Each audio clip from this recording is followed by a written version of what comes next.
প্রতি বছর পৃথিবীতে প্রায় ৩০০ বিলিয়ন টন প্লাস্টিক বর্জ্য উৎপন্ন হয়। এই বর্জ্য কমানোর জন্য আমরা এখানে বর্জ্য থেকে বিদ্যুৎ উৎপাদন কারখানা।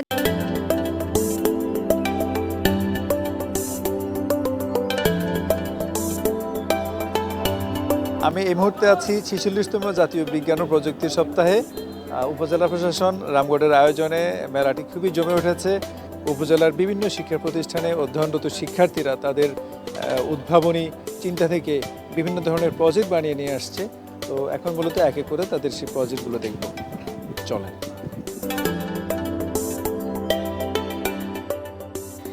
আসসালামু আলাইকুম ও আদাব। আমার নাম নাফিসা আঞ্জুম। আমি অষ্টম শ্রেণীর শিক্ষার্থী রামগড় বালিকা উচ্চ বিদ্যালয়ের।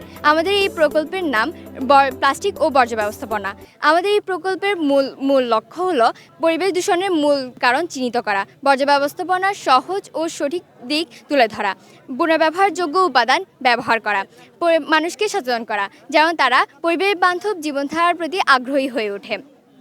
আমাদের এই ছোট ছোট পদক্ষেপগুলো একদিন বিশাল বড় প্রভাব ফেলবে, এটি আমরা বিশ্বাস করি। বিশ্বমণ্ডলের মডেল, এটি আমাদের পৃথিবীর প্রতীক। এটি দেখায় আমরা আমাদের পরিবেশ সংরক্ষণ করলে কিভাবে এটি সবুজ ও বাসযোগ্য হবে।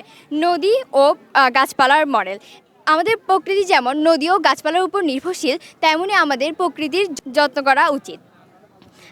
বর্জ্যের বালতি, এখানে আমরা প্লাস্টিক, কাগজ এবং জৈব বর্জ্য আলাদা করে নিয়েছি যেন এটি পুনর্ব্যবহার ও পুনরায় ব্যবহার করা সহজ হয়।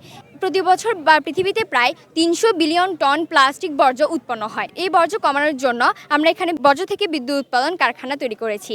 ইতিমধ্যে পৃথিবীতে ৩টি দেশ এটি আমাদের জন্য একটি সহজ উদাহরণ হিসেবে দিয়েছে: সুইডেন, জাপান এবং ইন্ডিয়া।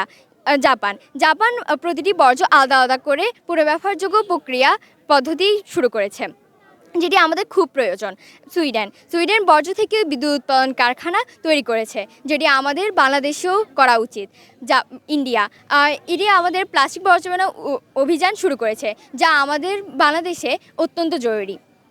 আমাদের এই প্রজেক্ট আমরা উপস্থাপনার মাধ্যমে আমরা চাচ্ছি যেন বাংলাদেশ সরকার এটি বাস্তবায়ন করে, যেন আমাদের পৃথিবী আমাদের পরের প্রজন্মের জন্য যেন একটি সুন্দর এবং সবুজ প্রকৃতি পায়।